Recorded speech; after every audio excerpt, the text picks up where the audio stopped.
am I going to be sinned if a person said to me, please, brother, forgive me, and he had wronged you actually, but you said, I don't want to forgive you. Are you going to be sinned? First of all, let's just say, Al-afu inda al-maqdira is one of the commandments that the Prophet gave to the companions.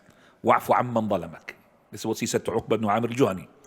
And pardon the one who had wronged you. It's a good deed. But it doesn't mean if I do not pardon the one who had wronged me, is to be a sinful act. But it would not be the best of acts.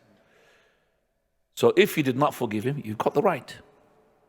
Maybe he had deeply hurted you, deeply done something to you, and you don't want to forgive him. And that's what Umar did to Abu Bakr radiallahu anhu. When Abu Bakr, he had wronged Umar, Abu Bakr, he went to Umar and he said to him, forgive me. Umar said, I'm not going to forgive you. So Abu Bakr, he sought help from the Prophet. He went to the Prophet of Allah and he was telling him. And the Prophet of Allah was enraged. It's not because he did not forgive him, because he's what? It's Abu Bakr, specialty for Abu Bakr. Who is he, Umar, not to forgive you? It's like what he said, the Prophet, he didn't say that, but it's like what he said, who is he? Not to forgive you. Now Umar, he realized that he should have forgiven him. Because when you don't forgive him, you're going to be keeping the grudge, the hatred and all that. So he went to go into Abu Bakr's house, he didn't find him. He told him that to the Prophet. He went to the Prophet, and as he's approaching, the Prophet ﷺ saw him and he was so enraged, and Abu Bakr is on his knees begging the Prophet of Allah to forgive Umar, saying, Prophet, I am the one who started it. I am the one who drew first blood.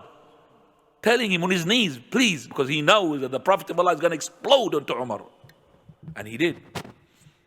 And he said to them the following word, Alastum tariki sahibi? Are you not going to leave my companion for myself? Because he's the one who's the only one who supported the Prophet ﷺ. Where everybody said, you're a liar. He supported him with his family, with his wealth, with his everything. Amma annakum tariku sahibi? You're not going to leave my companion for myself? Abu Bakr. Amazing. So he told him off because of Abu. So that's why the Prophet of Allah, before he died, when he made the khutbah, he said, every door leading to the masjid is to be locked, except the door of Abu Bakr. Only the door of Abu Bakr. To leave the masjid is allowed. رضي الله عنه وارضاه. Abu Bakr as-Siddiq.